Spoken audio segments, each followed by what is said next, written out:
bem-vindo à nossa aula de língua portuguesa. Meu nome é Élica Gonçalves, continuarei falando com você sobre o gênero textual conto clássico.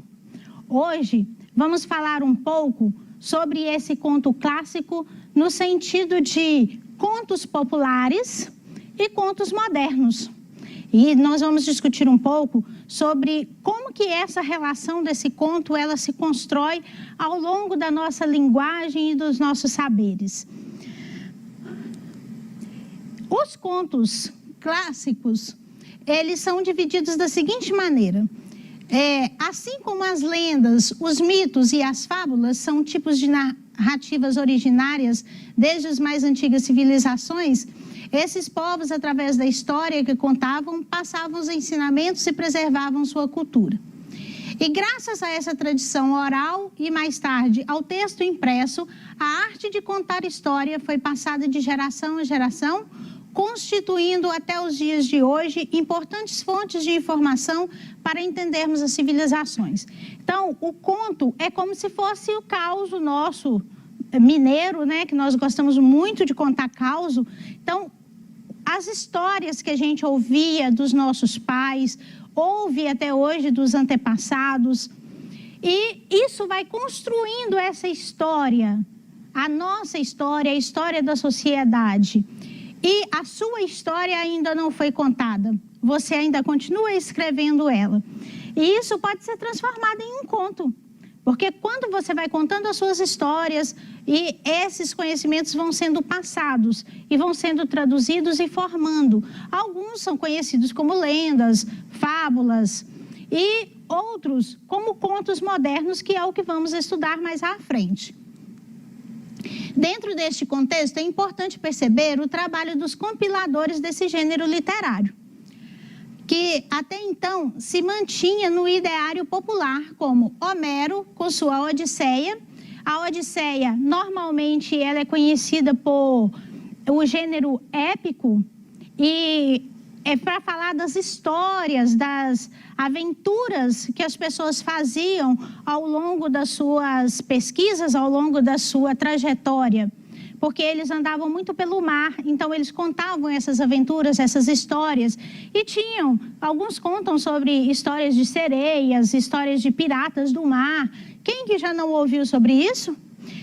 Outros contos são conhecidos como o de Charles Perrault, que escreveu no século XVIII.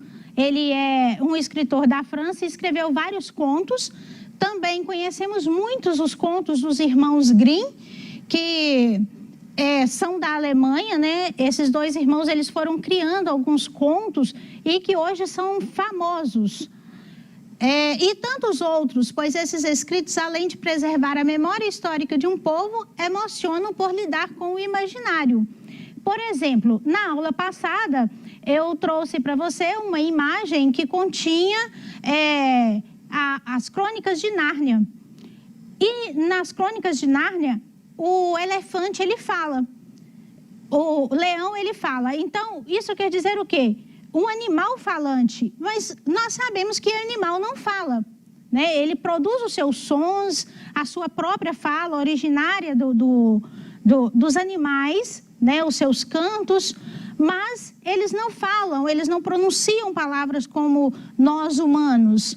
Mas nas Crônicas de Nárnia, esse leão, ele fala. E elas também são para divertir, para conter suspenses. Tem até os contos de terror. Em cada país surgiram novas modalidades de contos regidos de acordo com a época e os movimentos artísticos que este momento histórico-cultural provocou e adquiriram forma literária e estética. A literatura ela é contida, né? Ela conta com esses gêneros poéticos, líricos, épicos, que são cheios de nuances, que vão trazer a beleza. Tem contos que são belíssimos, contos de fadas, né? sobre Cinderela, sobre a Branca de Neve, que comeu uma maçã envenenada e encontrou os 7 anões. E são vários contos que, ao longo da nossa vida, são importantes e fomos criando essa relação imaginária com esses personagens que foram nos trazidos pelos nossos antepassados, pelos nossos professores. O que caracteriza um conto? Gottlieb fala o seguinte, que o conto, ele é o seu movimento enquanto uma narrativa através dos tempos. Então, ao longo do tempo, essas narrativas vão sendo contadas, vão sendo passadas de geração em geração e vai se construindo essa história.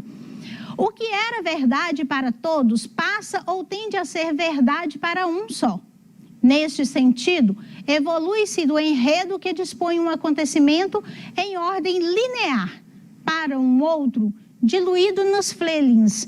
Feelings são sentimentos, são emoções que vão sendo passadas, né, através de cada gesto que você fala, porque se você não sabe, aluno, o nosso corpo fala, os nossos gestos, eles produzem esse sentimento, essa sensação, e a forma como eu vou falar com você, eu vou me expressar, também transmite essa sensação, esses sentimentos que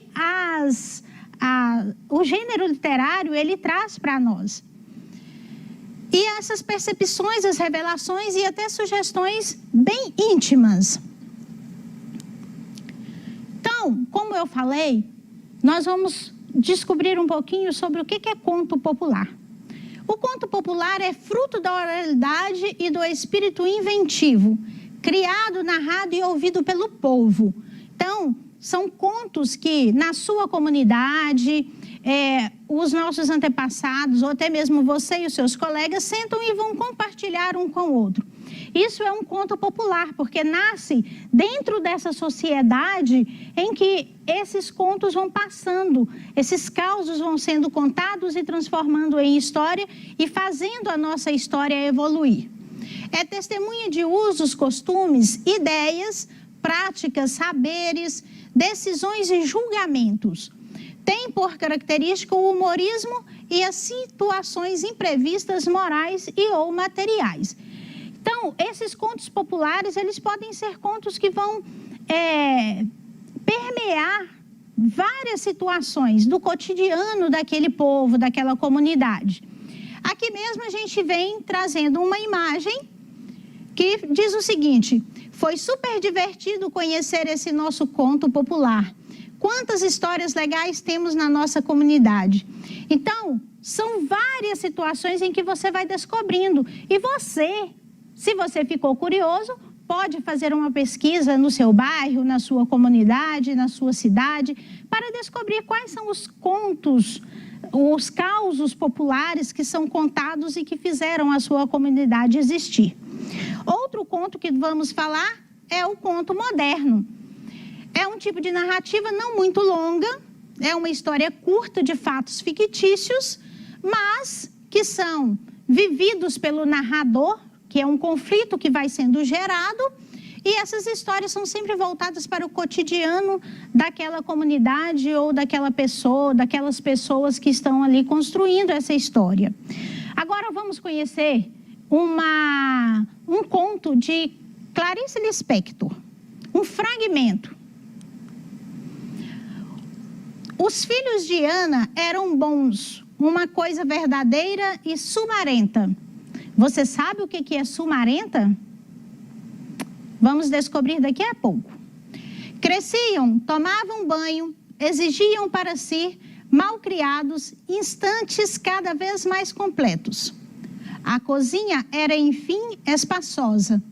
O fogão enguiçado dava estouros. O calor era forte no apartamento que estavam aos poucos pagando. Mas o vento batendo nas cortinas que ela mesma cortara, lembrava-lhe que se quisesse podia parar e enxugar a testa olhando o calmo horizonte. Como um lavrador, ela plantara as sementes que tinha na mão, não outras, mas essas apenas. E cresciam árvores. Cresciam sua própria conversa com o cobertor de luz. Crescia a água enchendo o tanque. Cresciam seus filhos. Crescia a mesa com comidas. O marido chegando com os jornais e sorrindo de fome. O canto importuno das empregadas do edifício. Ana dava a tudo, tranquilamente, sua mão pequena e forte, sua corrente de vida. Clarice Lispector, no livro Laços de Família. Então, ela vem contando a relação de uma família vivendo, né, uma mãe vivendo com os seus filhos. E o que é sumarenta? Ela pode ter usado um sentido metafórico para dizer que aqueles filhos eram bons, ou as qualidades ou as situações em que viviam aqueles filhos. Porém, o nosso conto, né, a nossa aula, assim como todo gênero literário e todo texto que vamos escrever, ele é cheio de recursos linguísticos. O que são esses recursos linguísticos? São as formas como eu vou escrever o meu texto. São as formas que eu utilizo para a escrita, ela ficar mais expressiva, né? Então, a gente vai descobrir aqui, são recursos...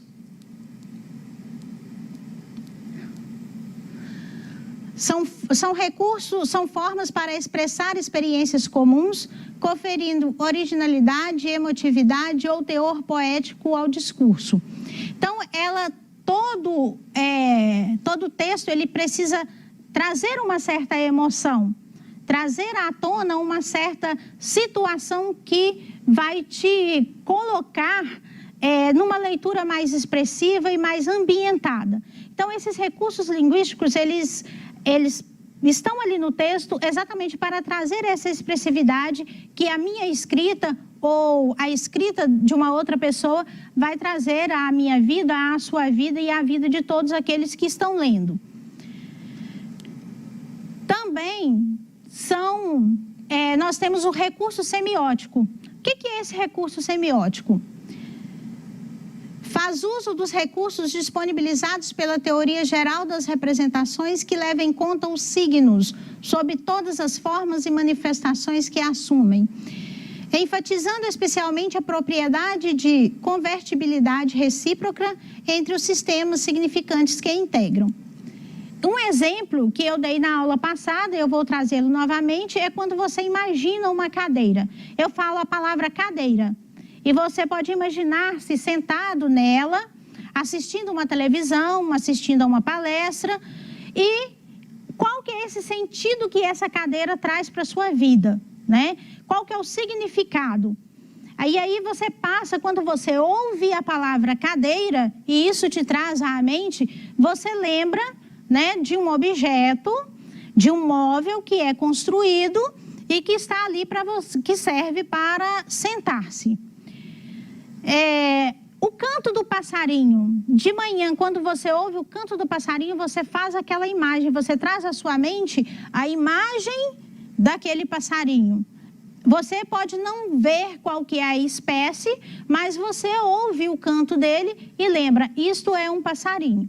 Então, isso são chamados recursos semióticos. Também temos a variação linguística, que é a forma como a sociedade fala. Cada povo tem a sua língua. Nós temos a nossa língua, que é a língua portuguesa. Mas os nossos jeitos de falar, a nossa forma como a gente expressa, isso é chamado de variação linguística. Por exemplo, no Nordeste, tem pessoas lá, é muito comum a gente ouvir dizer, oxente bichinho. Então, são expressões dos nordestinos.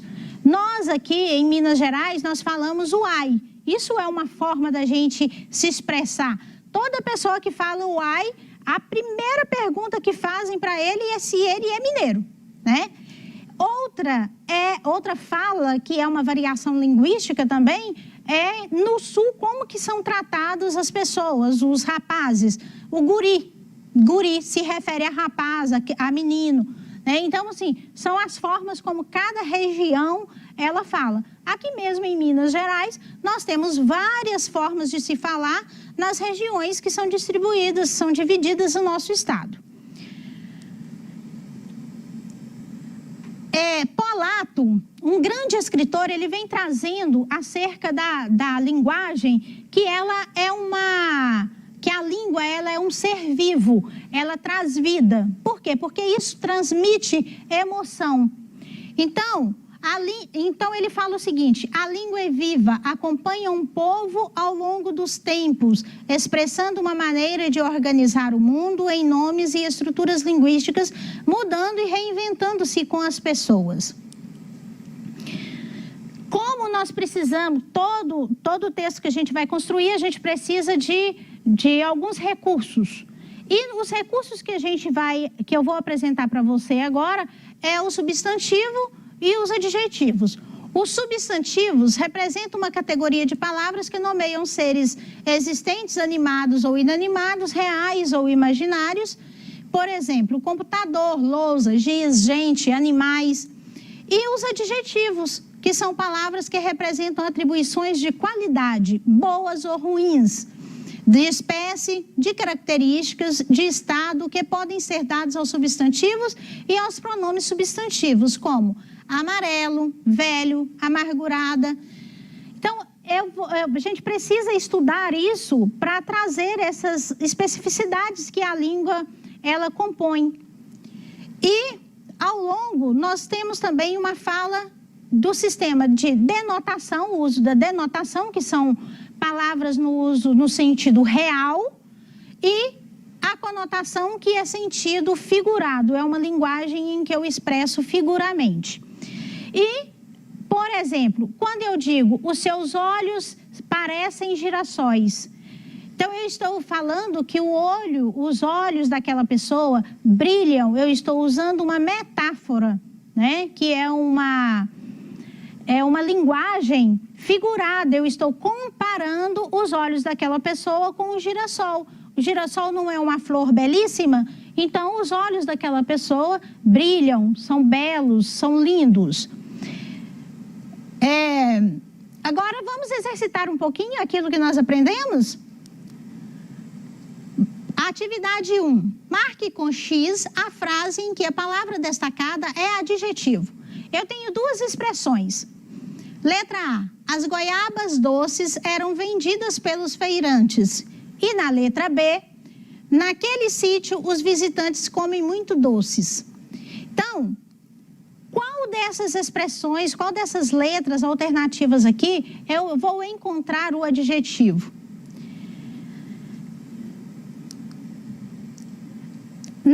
É a letra A. As goiabas doces eram vendidas pelos feirantes. Aqui quer dizer que é sabor, né? Então, a goiaba, ela tem o sabor e ela é doce, ela é saborosa. Então, é um adjetivo. Atividade 2. O plural dos nomes compostos está correto em todas as alternativas, exceto a alternativa D. Há muitos beija-flores no seu quintal. Então, quando eu uso verbo ou advérbio mais o substantivo, somente a segunda palavra vai para o plural. Então, fica certo, seria se eu escrevesse da seguinte maneira: há muitos beija-flores no seu quintal.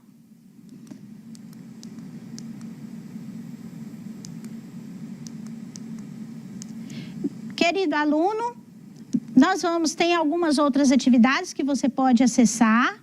Eu agradeço pela sua vida, pela sua atenção. Se liga na educação, pois ela faz a diferença.